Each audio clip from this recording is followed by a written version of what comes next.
In this week's episode of Renovate Ed, Jennifer chats with Jason Gettum, president of Gettum Remodeling, a family-owned remodeling company in Greenwood, Indiana. With over 30 years' experience in residential remodeling, Jason worked his way up from the bottom, gaining hands-on expertise in every aspect of the business. Jason is a proponent of quality craftsmanship and helping homeowners transform their spaces. Let's hear about his journey and his insights and advice for successful home renovations. Hey, Jason. Before we get into the meat potatoes of this episode, I was hoping I could pick your brain. I want to hear how you came up in the industry and a little bit about your company's background. I think it's family owned, right? Correct. Okay. And so I'm curious about how you got involved. And then I want to hear a little bit about your industry involvement. So Sure. Your background, company. Yeah. So we are a family-owned business. My father started in 1987. And as I became a teenager, I needed some summer work and, would do everything from the bottom and kind of worked my way up through the business a little bit. Oh, shoot. I used to move dirt, dig dirt, move pea gravel, clean up sawdust, clean up wood, all that good stuff. And then over time, found my way into the office, became an estimator, started handling marketing duties, and then kind of grew from there. I'm now president of the company and pretty much the general manager. Sounds like fun. I grew up on a farm and I did a lot of that moving. It wasn't dirt. Okay. But I didn't get paid for it. Yeah. Okay, so you worked for your dad. Did generations before own this, or did it start with your dad? Started with your dad. All right. And so now you're president, you're running the show, and I know you're really involved in the industry. So tell me a little bit about your industry involvement. Yeah, shoot. I think I've been involved with the Builders Association since the early 2000s, somewhere around there. Got involved with what was known as the Remodelers Council back then. I've been involved with NARI, just became a board member of NARI. Mm-hmm. I really do get a lot out of it, both in meeting connections and just talking shop with a lot of my peers. Well, you may get a lot out of it, but you put a lot into it too. When Sure. we're in groups together and I hear you collaborating and sharing, I'm so grateful for the insight that you share. Thank you. Obviously, I'm in lending, right? I'm not Yeah. in your space, but I do deal with contractors and I help navigate through the renovation process, at least in terms of draw management. So the stuff that I learned from you and others, it helps me to do my job better, or at least speak the same language as the contractors. It's incredibly helpful. I think the benefit is the symbiotic relationship we all have between the associates, the builders. We all have kind of our hands in the same piece of the puzzle, so to speak. So I think it's beneficial for everybody. And I don't ever look at it as terms of me putting time in. Yeah. I get a lot out of it, so I try to put as much back as I can.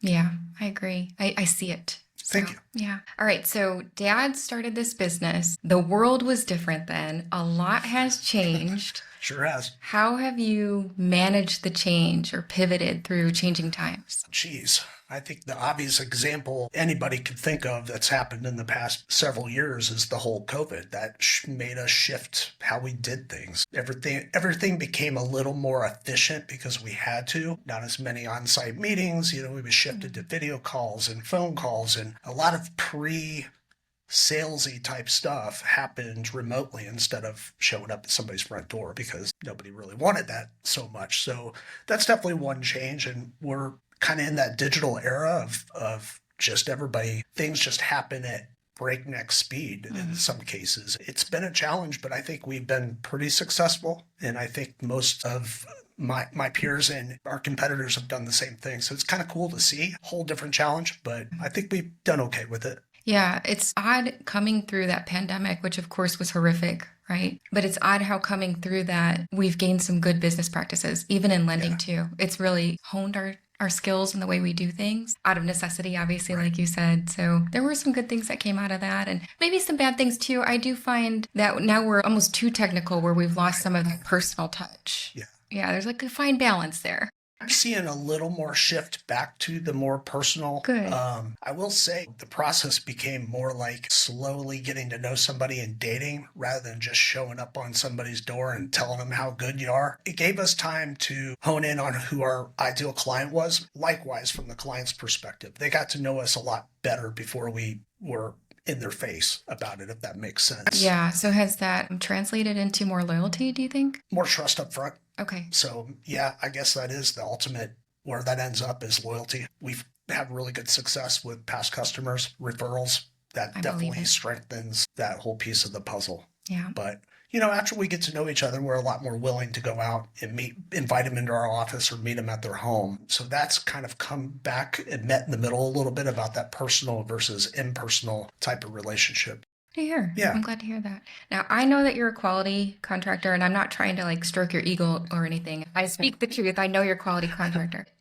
From where I sit, quality contractors are really hard to find. So I want to ask, do you have like a secret sauce? We, as you can imagine, get asked that all the time, and we don't stroke our own egos.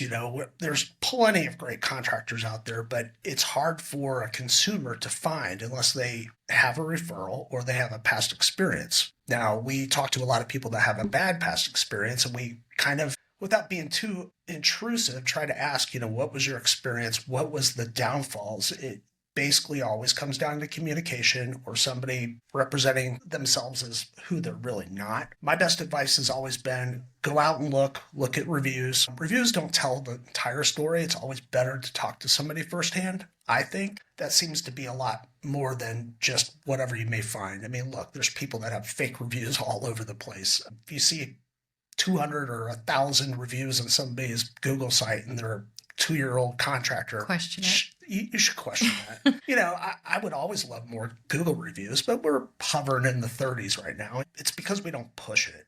Hopefully people are leaving a review that want to leave a review. And that, I think, says a lot. Another thing is, I think involvement in associations is a good thing. It definitely strengthens your view as being professional. And that's what people really want. They're hiring us because they don't want the headache of having to do it themselves. That's the bottom.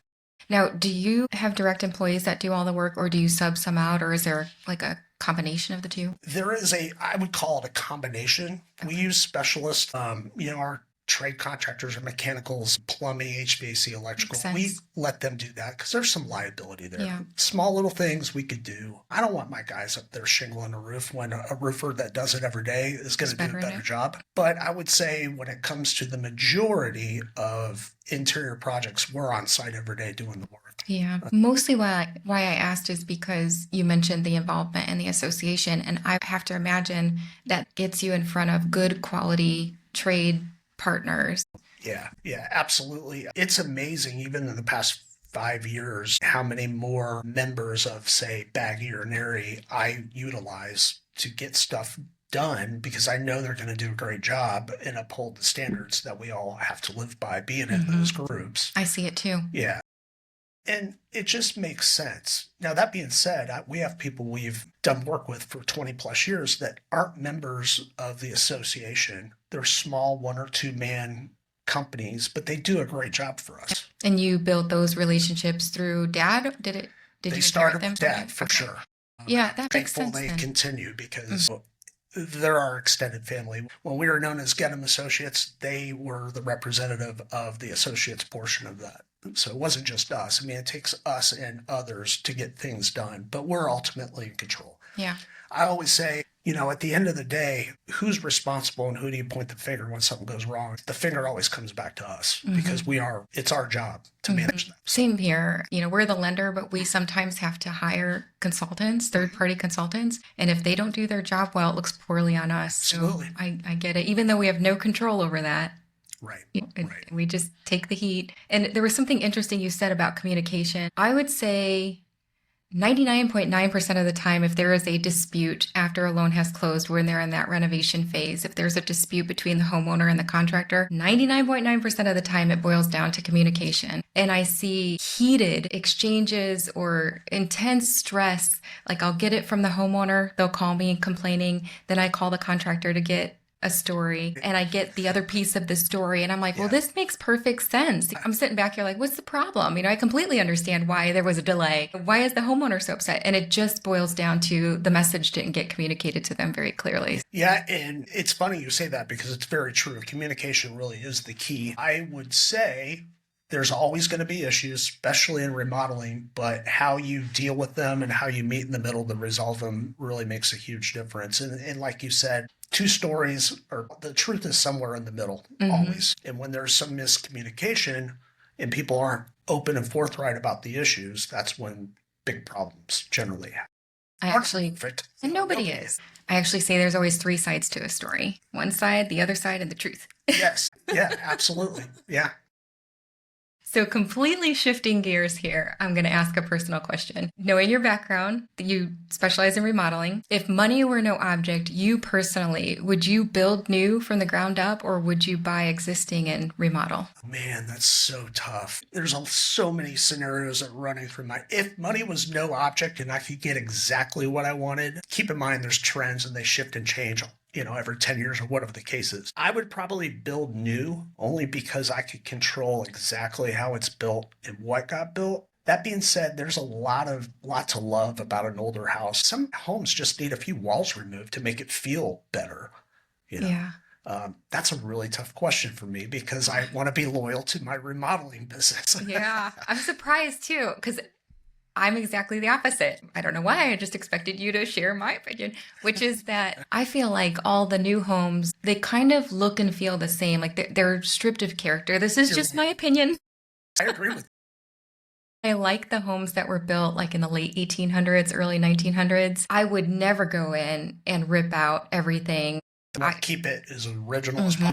I would. I might better insulate. After a house has been standing for that long, I'd want to make sure that there were no vermin destruction or debris or dead animal bodies and stuff like that, but no mold. The one thing I could say about those older homes, though, that does trouble me is the foundations they were built on, the crawl spaces, the basements. They always seem to be like a storehouse for water intrusion, mold, dampness. With my breathing issues, that would be really troublesome to me. But Sure. If money were no object, I think I'd go and renovate, like restore. No, I would say restore an older home. Some of those older homes don't need much, just a little TLC. But yeah, I that's agree. The foundation is always the most trouble. Look, most everything can be fixed. It just depends on the money you want to spend.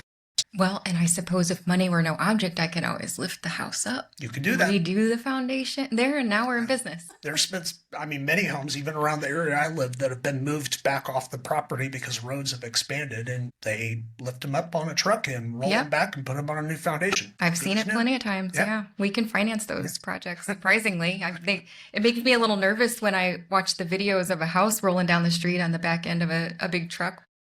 Is it not fascinating? It is fascinating. And then things you don't even think about, building in the cost to have the utility companies come out to lift the power lines so they can get underneath them. Like there's so much to it. Streets blocked off and escorts. It's a big project. But it's fun. It's amazing what we could do in this day and age. Most things could be done with the right amount of money. Yep. You're right about that. All right. Now I've heard you speak about a phased approach, which is intriguing to me because there are circumstances where clients want to take on more than they can chew, more than they can afford, even if they're financing it.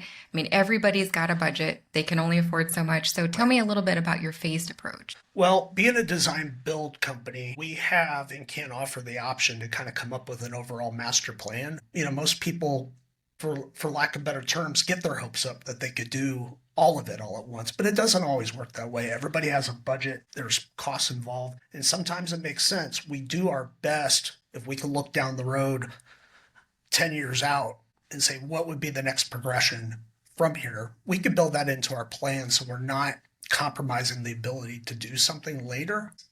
It's not as easy as that sounds, of course, but we could do that. It's a good idea. We just try to set people up for the ability to do something later, if at all possible. Some houses do not lend themselves to do that. Mm-hmm. But look, like you said, everybody has a budget. We try to get their most important need done first, but keep in mind what they may want to do later. So are you having the in-depth conversation with the homeowner about prioritizing which jobs they can afford and which ones can wait till later, or are you leaving that ball in their court? We help them with that. It really depends. Because let's face it, remodeling's not cheap. It's expensive. We always try to ask a budget. We also ask, how long are you going to stay in this home? Because if you're going to tell us 5 years and we're out, most of this isn't necessary.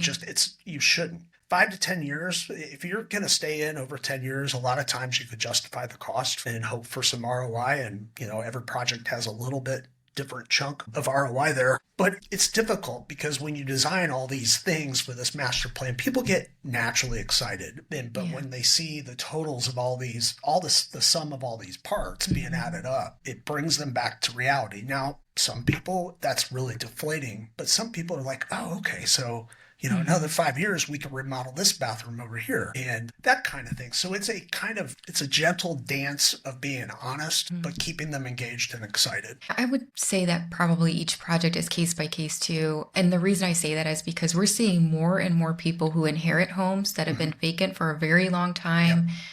Mom and dad or grandma and grandpa were moved out of the home into a facility that stayed in the family. It was owned free and clear, but nobody's been there. It's fell into disrepair. Right. And then somebody inherits this house and they have no lien on it. So they've got a nice wide budget that they can work with without over improving the house for the area. You're right. So we're seeing more of that. I would kind of lead towards each project as case by case as to the numbers and whether or not they're going to recoup the investment.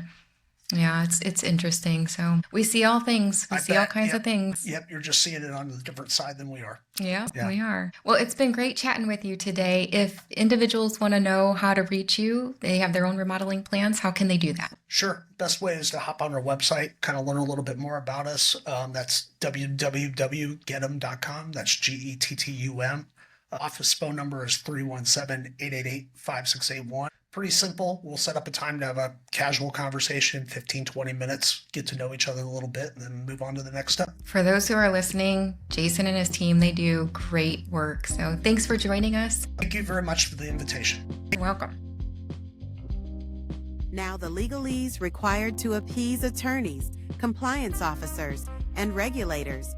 This podcast is hosted by Jennifer Goldsby, NMLS number 591226, Vice President, Renovation Lending.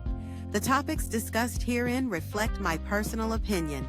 They do not represent the opinions of Diamond Residential Mortgage Corporation and its management. Discussions about loan programs in this podcast are not a commitment to make a loan. Programs, approvals, rates, fees, and loan terms are subject to loan applications, credit risk, appraisal evaluation, underwriting guidelines, and other lending or qualification criteria and limitations, and are subject to change without notice. Not all products are available in all states. Not all borrowers will qualify. Diamond Residential Mortgage Corporation, 582 Oakwood Avenue, Lake Forest, Illinois, 60045 847-244-9301. NMLS number 186805. For licensing information, go to nmlsconsumeraccess.org/entity-details.aspx/company/186805. Equal housing opportunity. Diamond Residential Mortgage Corporation is not affiliated with or acting on behalf of or at the direction of FHA, VA, USDA, Fannie Mae, Freddie Mac, or any governmental body or agency.